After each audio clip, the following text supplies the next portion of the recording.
Graças pais, irmãos e irmãs, seja bem-vindo a mais uma Escola Bíblica Dominical Online. Hoje é a quarta lição dos profetas menores, onde vamos falar do profeta Jonas. Quero começar essa lição lendo com você esse texto de Jonas, capítulo 3, versículos 1 a 5. Acompanhe a leitura. Veio a palavra do Senhor segunda vez a Jonas, dizendo: Dispõe-te, vai à grande cidade de Nínive e proclama contra ela a mensagem que eu te digo. Levantou-se, pois, Jonas e foi a Nínive, segundo a palavra do Senhor.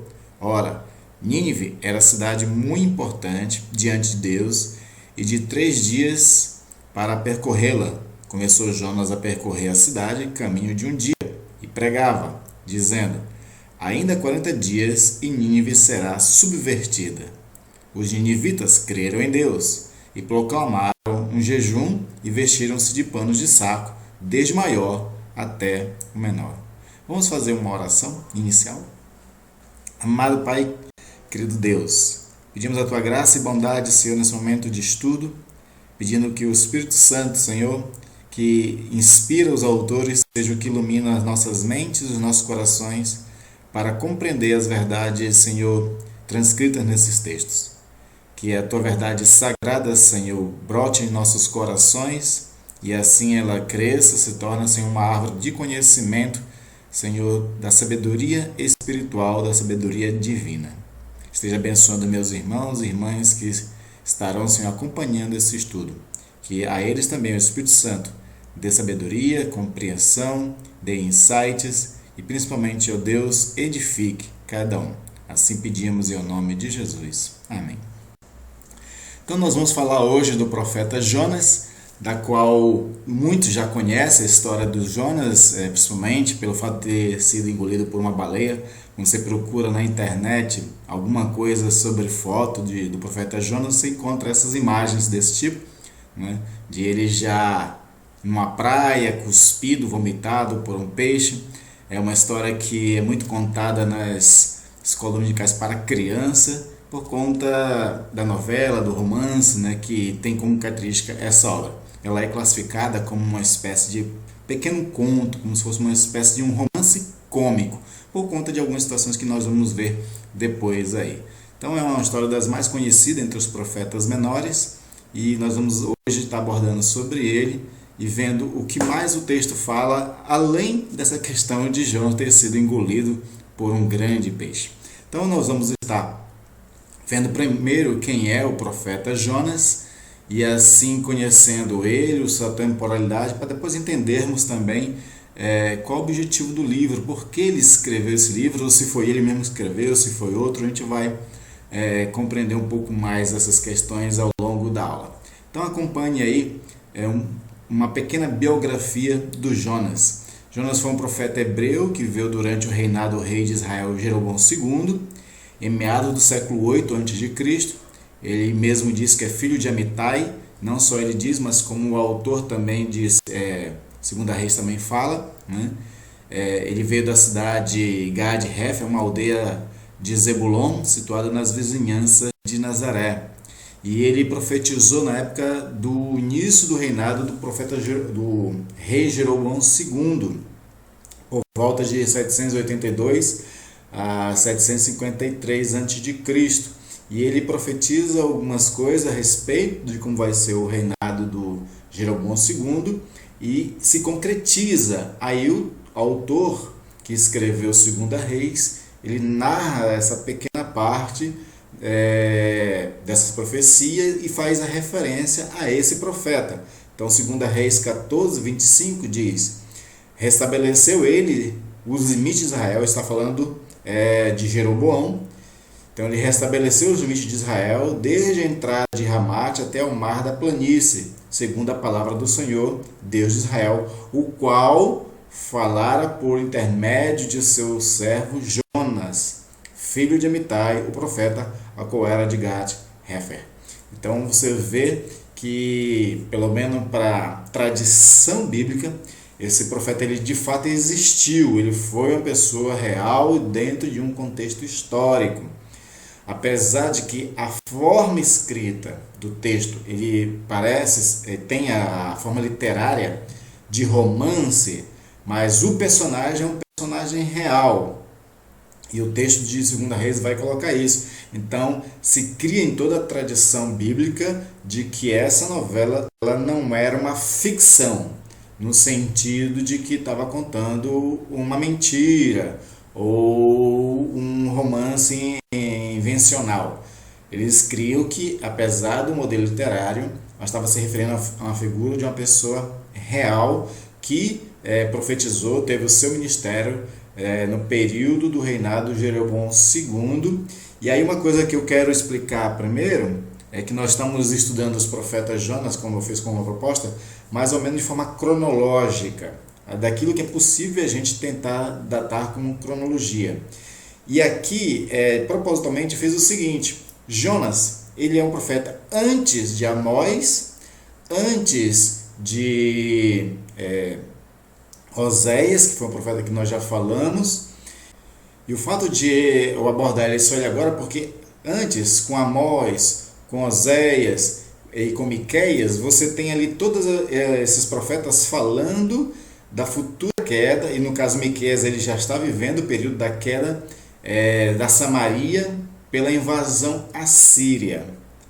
Então, baseado nesses 3 profetas que nós já analisamos, você já tem o conhecimento então de que a Síria era um dos maiores inimigos do Reino do Norte, do Reino de Israel. É um dos maiores inimigos que existia. E eu quis abordar o profeta Jonas agora para que você entenda então a implicação do sentimento do profeta a respeito dessa nação. Se essa nação era a maior inimiga de Israel naquele período, então é muito natural que Jonas tivesse muita aversão a essa nação. É muito natural que Jonas, como profeta, como autêntico israelita, ele não queira ver a misericórdia de Deus cair sobre essa nação. E aí por isso que você tem esse sentimento do profeta a respeito da Assíria. Então foi muito importante a gente ter analisado primeiro aqueles 3 profetas que mostra a queda de Samaria por intermédio das mãos dos reis da Assíria e da Assíria, que foi o maior inimigo que a nação do norte teve naquele período, que foi inclusive a causa da desgraça e do fim do reino do norte praticamente. Então é muito natural para a mentalidade do profeta Jonas daquela época ter essa aversão a essa nação assíria. Então isso é o pano de fundo do profeta Jonas que está acontecendo ali, e ele vai ser um profeta que vai pregar a essa nação, a esses inimigos, a quem ele gostaria de ver a desgraça deles e não de Israel. Então esse é o profeta Jonas e o seu período. Vamos agora ver mais ou menos o esquema e o esboço do livro, dessa pequena novela do livro de Jonas, que está dividida aí em 4 capítulos, que a gente pode também entender como 4 partes dessa estrutura. Então, no capítulo 1 você tem aqui a parte mais conhecida do texto, que é a missão, a desobediência, a fuga do profeta Jonas. No capítulo 2 você tem o clamor, um salmo, uma oração do profeta no ventre desse grande peixe e o retorno dele para sua missão. No capítulo 3, ele novamente é comissionado por Deus para poder pregar, e você vai ter o arrependimento da cidade de Nínive. E o capítulo 4, que no original texto ele parece ser bem cômico. Você vai ter então o descontentamento e a reflexão do próprio profeta Jonas. Então essa é o esboço. Quando você estiver lendo, você identifica dessa forma: missão, desobediência e fuga, no primeiro capítulo, clamor e retorno no segundo, pregação e arrependimento no terceiro, descontentamento e reflexão no quarto. E aí nós vamos ver um pouquinho dessa história e a desventura em série desse profeta, né? Tem um filme que eu gosto chamado Desventuras em Série, que já virou também uma série, que é 3 crianças que perdem os seus pais falecem, e as três crianças começam a ter um monte de desventuras em série, ou seja, uma coisa dando errado atrás da outra. Parece que o profeta Jonas se encaixa muito dessas desventuras em série, principalmente nesse capítulo 1. Então, no capítulo 1 você vê essas desventuras em série do profeta Jonas, ele sofrendo um monte de consequências, e isso por conta de que ele recebe um chamado, ele é comissionado a pregar para os ninivitas a mensagem do furor e da ira de Deus para aquela nação, só que ele desobedece e começa desventuras em série. Ou seja, ele foi comissionado e em vez de ele obedecer, ele desobedece. E aí começa toda a tragicômica história dele. Versículo 4 vai dizer: Mas o Senhor lançou sobre o mar um forte vento, e fez-se no mar uma grande tempestade, e o navio estava a ponto de se despedaçar. Quando ele desobedece a Deus, em vez de ele ir para Nínive, ele resolve de Jope pegar um barco para ir para Tarsis. O interessante é que geograficamente essas cidades, na cabeça do povo daquela época, Tarsis era como se fosse o extremo do mundo, mais ou menos. Então ele estava indo para o mais longe possível que ele pudesse da presença de Deus, do chamado e daquilo que era a responsabilidade dele como um profeta fazer.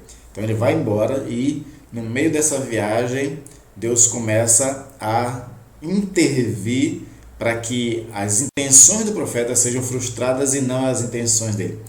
A Bíblia diz que as intenções, os propósitos de Deus não são frustrados, os nossos é que são. Quando nós projetamos alguma coisa para nossas vidas que vai contra a vontade de Deus. Então, nesse barco a caminho de Tarsis, ele vai ter essa tempestade ocorrendo, a ponto de o barco ir a pique, a ponto de o barco naufragar. Só que os marinheiros ali, eles começam a clamar, começam a orar para aquela tempestade como para os seus deuses. Então eles entendem ali que existe uma ira de algum Deus para aquela desventura deles, para aquele momento que estão passando, e eles começam então a ver quem é o culpado, qual é o Deus que está nos castigando. Então eles lançam sorte no barco e a sorte cai sobre Jonas. Ele pergunta: quem é você? Para onde você vai? O que você está fazendo? Todas aquelas coisas perguntam dele. E aí ele diz: olha, eu sirvo o Senhor, Deus de Israel, e eu estou em desobediência a ele, e é por isso que está sobrevindo sobre nós. E aí eles perguntam: então o que nós temos que fazer? Aí diz assim: me lancem no mar. E aí eles... É interessante que o texto vai dizer que esses pagãos acabam se convertendo ao Senhor, acreditando nesse Deus de Jonas por conta dessa situação que eles estão vivendo. E aí eles, como alternativa, realmente jogam o Jonas, que era a causa do sofrimento deles, no mar. E aí nós conhecemos a história de que ele vai ser tragado por um grande peixe. E aí fica sempre aquelas discussões... que tipo de peixe era esse, né? Se era uma baleia, se era um tubarão, baleia, ninguém sabe. O importante é que o texto diz que era um grande peixe. E também o interessante é o símbolo, é a imagem poética que está sendo usada. Esse grande peixe ele vai representar aqui a sombra da morte. O ventre do peixe é uma figura de linguagem para falar do inferno, da sepultura, do lugar onde ele está naquele momento. Então a morte está sondando a vida dele.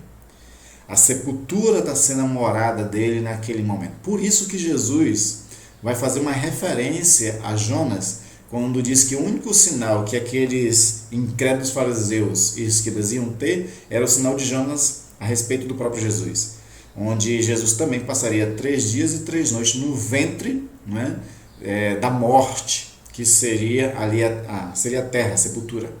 Então o Jonas ele está no ventre da morte, ele está na sepultura, que é o ventre do peixe. Essa aqui é a imagem poética que o texto quer passar para nós. E ali, naquele sofrimento que ele está passando, aí vem o capítulo 2, onde ele vai pedir socorro de Deus, e esse clamor dele vira um salmo, é um salmo, que parece que ele está inspirado em outros salmos. Salmo 18 tem características desse mesmo clamor dele. O Salmo 120 também tem características desse mesmo louvor dele, ou seja, parece que ele fez uma coxa de retalhos no seu clamor, fazendo oração de salmos, que é uma das coisas que nós estamos trabalhando também em alguns vídeos sobre a meditação em salmos. Os salmos ser para nós a escola de oração, o salmo ser para nós esse ensino de como orar a Deus, e a gente fazer uso do próprio salmos para que a gente louve a Deus através da sabedoria desses escritos milenares. Então, o Jonas, ele se apropria de alguns salmos e faz essa oração, e é uma oração linda, é uma poética, onde ele clama a Deus, socorre a Deus e acredita, confia em Deus de que ele vai ser livrado dessa morte, dessa sepultura onde ele está, que é o ventre do peixe. E aí, o versículo 2 do capítulo 2 fala sobre isso. Na angústia clamei ao Senhor e ele me respondeu. Do ventre do abismo gritei e tu me ouvistes a voz. Então Deus o ouviu. Assim como Jonas, todos os salmistas sempre fazem muita referência de que quando clama, Deus ouve, né? Às vezes o salmista ele pergunta assim, até quando não me ouvirás? Mas eles sabem que Deus vai ouvir, né? E aí o capítulo 3, depois desse arrependimento do Jonas de ele não ter feito aquilo que Deus tinha pedido, nesse clamor por socorro, Deus atende, o peixe vomita ele renasce para a vida. Essa aqui é a figura de linguagem que o texto quer colocar, ele renasce para a vida quando ele é vomitado, e aí ele recebe uma segunda chance de fazer a missão de Deus. Então ele vai de volta agora para Nínive, depois de Deus recomissionar ele para essa missão. Você tem no capítulo 3, versículo 3 a 4 isso. Levantou-se por Jonas e foi a Nínive, segundo a palavra do Senhor. Ora, Nínive era cidade muito importante diante de Deus, e de 3 dias para percorrê-la. Começou Jonas a percorrer a cidade, caminho de um dia, e pregava e dizia, ainda 40 dias e Nínive será subvertida. Essa era a mensagem do profeta Jonas. A mensagem era de que Deus tinha julgado Nínive e ia destruí-la em 3 dias. Essa era a mensagem. A mensagem dele não era uma espécie de evangelização, como algumas pessoas tentam interpretar esses textos. Não era de evangelização, era de condenação. Assim como o profeta Isaías. Isaías capítulo 6, quando o profeta diz a Deus, eis-me aqui, envia-me a mim, e aí a voz de Deus diz, então vai e prega, e você vê o restante do capítulo 6 todo de Isaías falando de condenação. E aqui também a mensagem era de condenação, não era uma evangelização. O Jonas já era aquele que vinha dizendo qual era a sentença do juiz para a cidade de Nínive. O que acontece é que Nínive se converte. O que acontece é que eles se arrependem.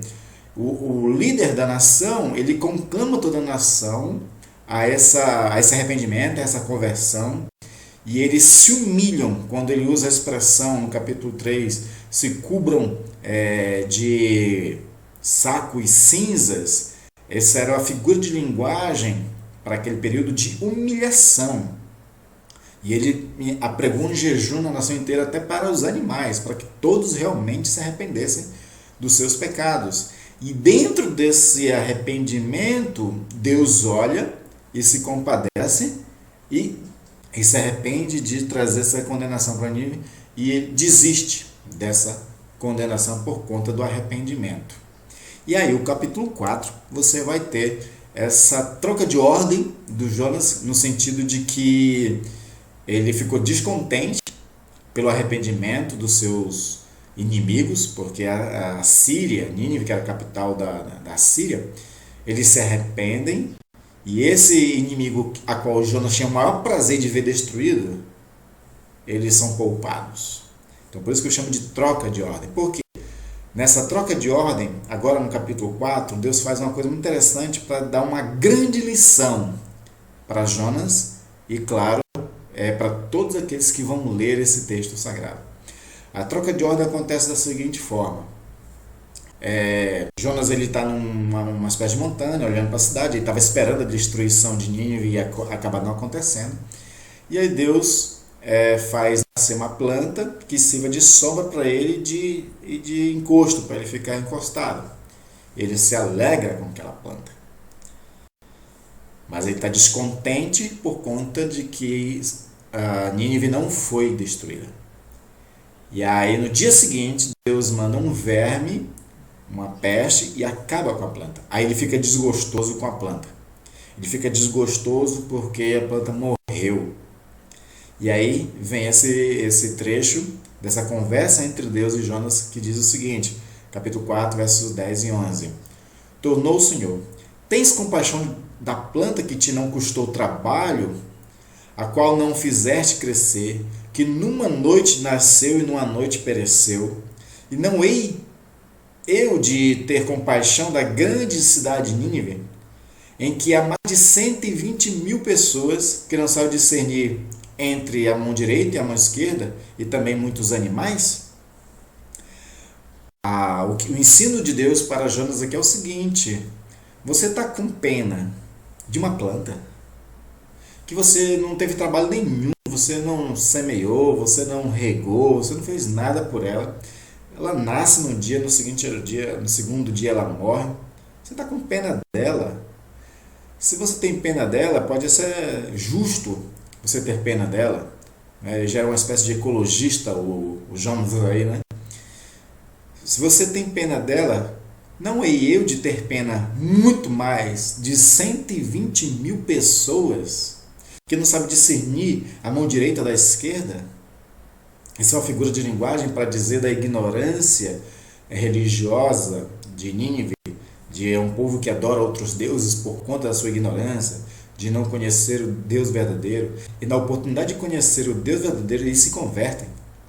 Não há de Deus ter mais compaixão de pessoas do que o profeta Jonas teve compaixão de uma planta?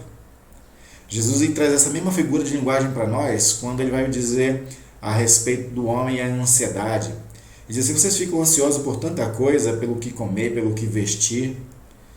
Deus, ele cuida dos animais, Deus cuida das plantas.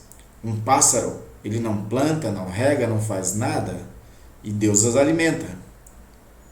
Uma planta, ela não costura, ela não tece roupas, mas elas são revestidas de uma beleza porque Deus faz isso. E não há de Deus ter muito mais compaixão dos homens do que de um pássaro e de que uma planta? Então essa comparação que Jesus faz é exatamente isso que Deus está também comparando aqui com Jonas. Da misericórdia dele para com pessoas. Da misericórdia dele para com pessoas que se convertem principalmente. Então essa é uma grande lição que Deus estava dando para Jonas e também vai ser uma grande lição para todo aquele que lê esse texto sagrado. E aí, eu queria falar agora sobre a questão do tempo e da narrativa, para nós entendermos por que o texto foi escrito.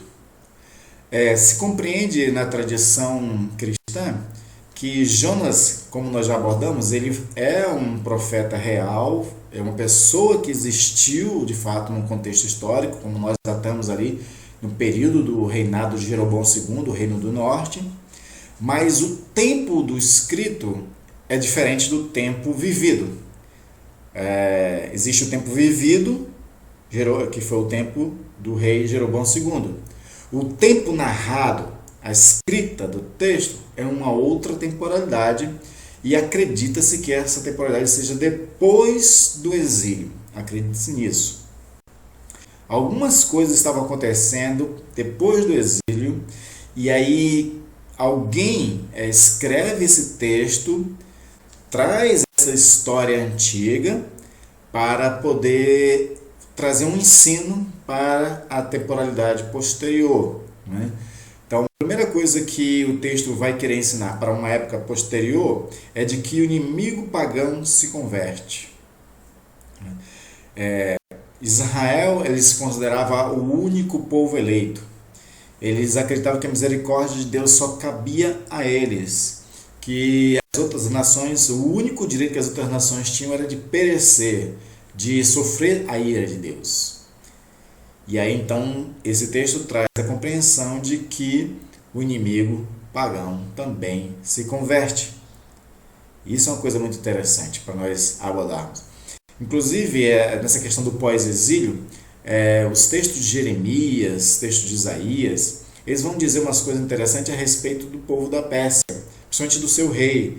O primeiro deles, que foi o responsável pela queda da Babilônia e o retorno dos primeiros judeus para Jerusalém, é de que Ciro ele era um servo de Deus. Então, o texto está querendo dizer para nós que Deus é um Deus para além do povo judaico. Deus é um Deus para além do povo israelita. Deus ele tem servo em vários lugares, além daquela nação, daquele povo dele eleito. E isso é uma compreensão que o povo teria que ter. E de que o povo eleito, aí que é uma coisa interessante.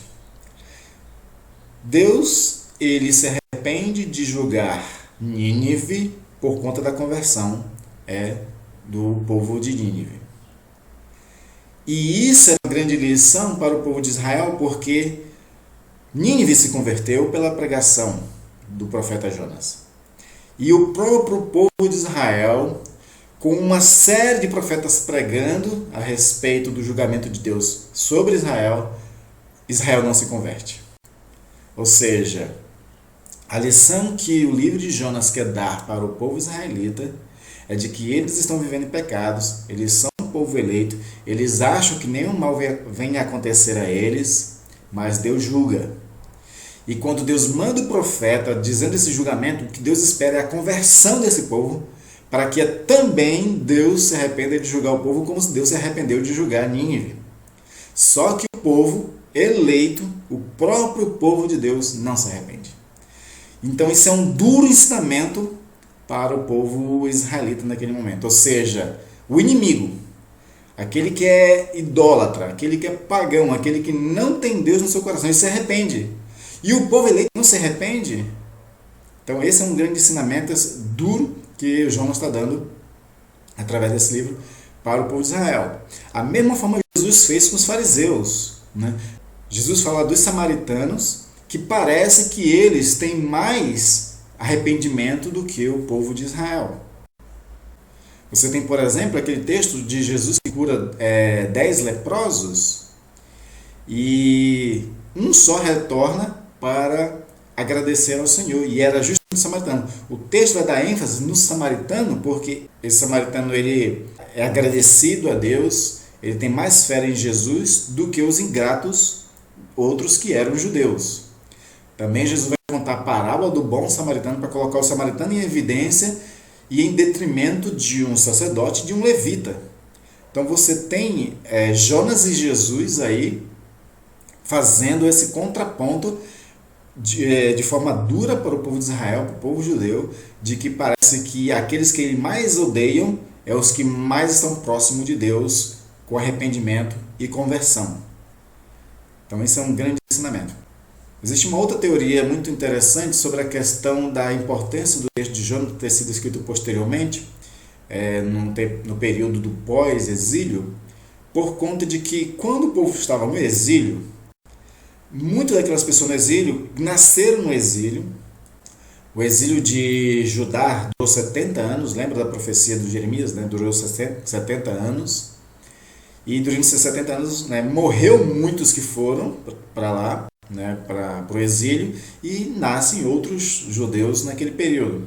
E boa parte desses que nasceram no exílio se casaram com mulheres daquelas cidades onde eles moravam. Quando acaba o exílio para o povo de Judá e eles voltam para Jerusalém, e volta esse povo, inclusive os sacerdotes que voltam também, eles vêm com suas esposas e filhos e esposas que eram das outras nações, que não era judaica, que não era israelita. E aí o capítulo 10 todo de Esdras é um capítulo que fala desse momento onde Esdras e outras lideranças judaicas entendem que os judeus cometeram um grande pecado, que foi eles casarem com pessoas de outras nações. Então o capítulo 10 todo vai falar sobre a decisão que eles vão tomar. E a decisão que eles tomam é de mandar embora essas mulheres. né? Então você tem, por exemplo, a decisão que eles tomaram, Esdras capítulo 10, versículo 19, diz o seguinte: com um aperto de mão, prometeram despedir suas mulheres e, por serem culpados, ofereceram um carneiro de rebanho pela sua culpa. Então eles se despedem das suas mulheres e mandam elas embora. E as suas crianças vão ficar órfãos de mães. Acredita-se de que esse texto de Jonas seja um texto para falar sobre essa questão. Vem cá, se lá no passado, no século VIII, Jonas, quando pregou para Nínive, aquele povo se converteu, Deus teve misericórdia deles, Deus não teria misericórdia também de nós hoje? Pelo fato de termos casado com mulheres estrangeiras, e essas mulheres, elas não poderiam receber a misericórdia de Deus da mesma forma?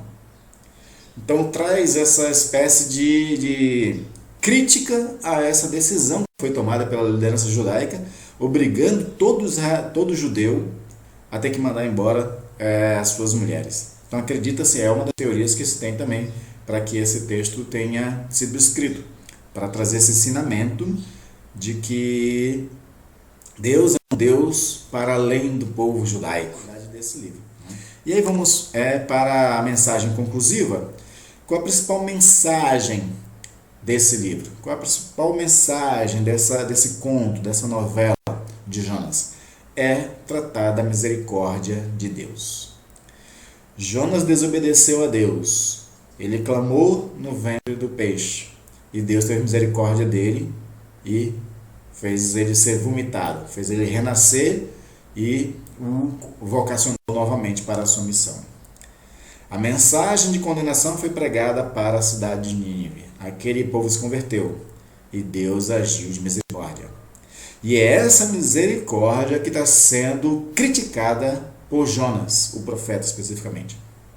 O texto de Jonas 4:2 fala sobre isso. E orou o Senhor e disse: Ah, Senhor, não foi isso que eu disse estando ainda na minha terra? Por isso me adiantei fugindo para Tarsis, pois sabia que és Deus clemente e misericordioso e tardio em irar-se, e grande em benignidade, e que te arrependes do mal. Então, Jonas sabia dessa misericórdia de Deus.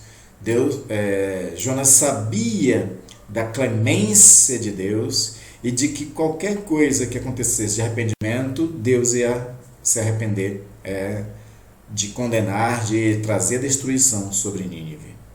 E isso desagrada o profeta, porque, como nós já falamos, o que agradaria o profeta era ver a destruição dos seus inimigos. É isso que agradaria. E nós somos assim, nós queremos ver os nossos inimigos destruídos. Nós queremos ver aqueles que praticam injustiças recebendo a sua paga.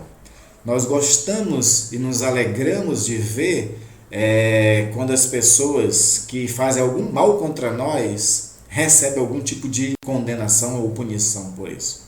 O ser humano tem essa característica.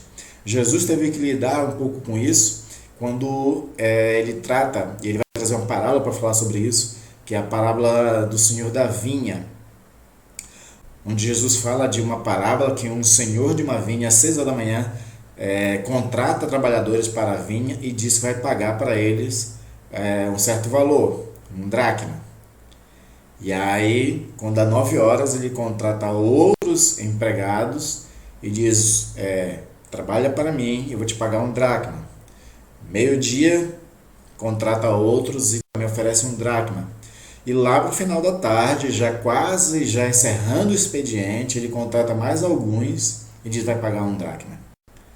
Quando ele vai começar a pagar as pessoas, ele começa pagando pelos últimos. E aí ele paga um dracma. E aqueles que foram contratados às 6 horas da manhã pensam o seguinte: bom, se ele pagou um dracma, parece que só trabalhou 1 hora. Eu que trabalhei 12 horas vou receber 12 dracmas. Essa é a lógica do que a pessoa pensou. E aí quando ele recebe um dracma, só ele fica com raiva.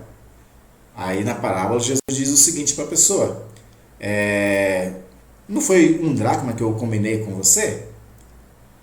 E aí, como a pessoa ficou com raiva, tem essa pergunta interessante que Jesus coloca na boca desse personagem nessa parábola. Diz assim: porventura não me é lícito fazer o que eu quero com o que é meu?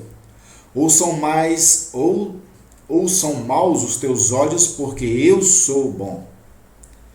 Jesus está dizendo na parábola aqui que ele é bom de coração e que ele resolve fazer bondade às pessoas. E essa bondade a algumas pessoas é mal visto pelos outros.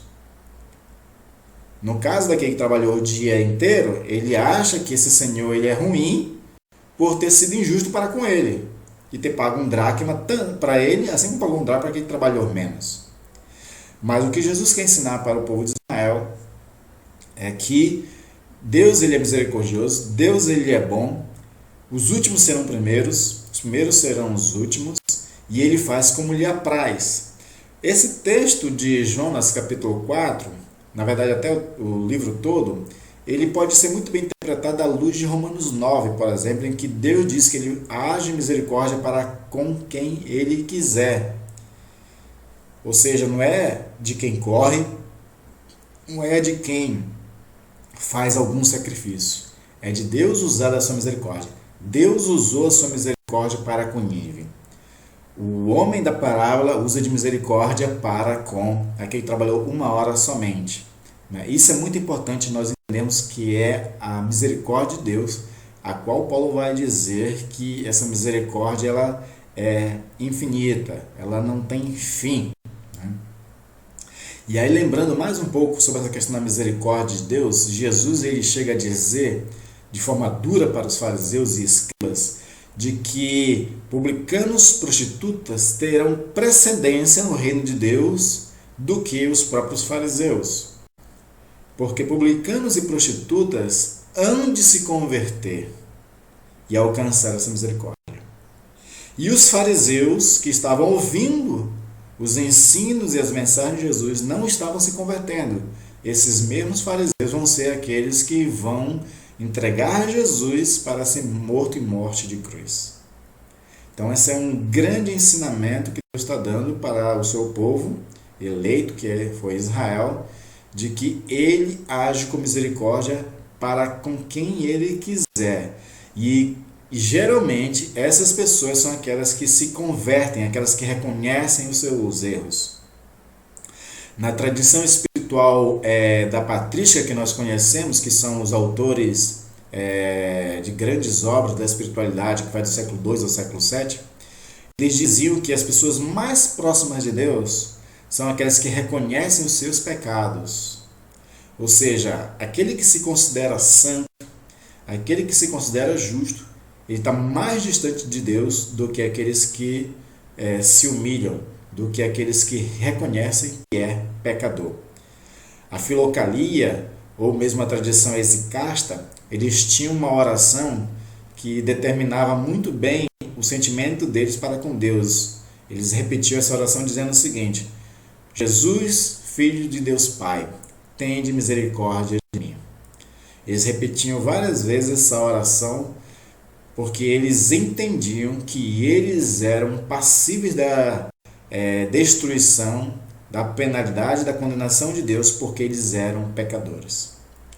E nós sabemos que na tradição, esses eram os maiores homens e mulheres de Deus que nós já tivemos nas espiritualidades cristãs, que são os pais do deserto, são as primeiras pessoas dos monastérios, são grandes homens e mulheres de Deus da espiritualidade, e eles eram grandes pelo fato de se acharem pequenos, por eles reconhecerem os seus pecados. E aí vem para nós o ensinamento como cristãos é de que essa misericórdia de Deus, ela que é a causa de nós não sermos consumidos. Porque nenhum de nós, ainda que nos consideremos, nenhum de nós é justo diante de Deus. Jesus é quem nos justifica. A justiça que nós temos não é nossa. Ela foi imputada a nós por Jesus Cristo. Deus usou de misericórdia e nos amou, sendo nós ainda pecadores, e nos alcançou com seu amor e com sua misericórdia. E em vez de nós nos considerarmos santos e porque a gente é eleito de Deus, e isso trazer algum orgulho, algum egoísmo, trazer para nós alguma soberba, na verdade isso tem que trazer para nós humilhação, de saber que a gente só é eleito pela misericórdia de Deus. Um grande problema que acontece com os cristãos hoje e que acontecia com Israel antes e com Judá é de que aqueles que se consideram os santos, aqueles que se consideram os justos, geralmente tende a tratar qualquer pessoa que não é convertida a Cristo Jesus de forma ruim. Tende a ser intolerante. Qualquer pessoa que discorda da sua doutrina, eles tratam com muita intolerância essas pessoas. Se Deus é misericordioso para os com de fora, nós não temos que ser soberbos para com de fora e intolerantes para com de fora. Nós temos que ser misericordiosos também, orar pela conversão deles e também ser o canal de Deus para abençoar essas pessoas, para que elas cheguem ao encontro da verdade.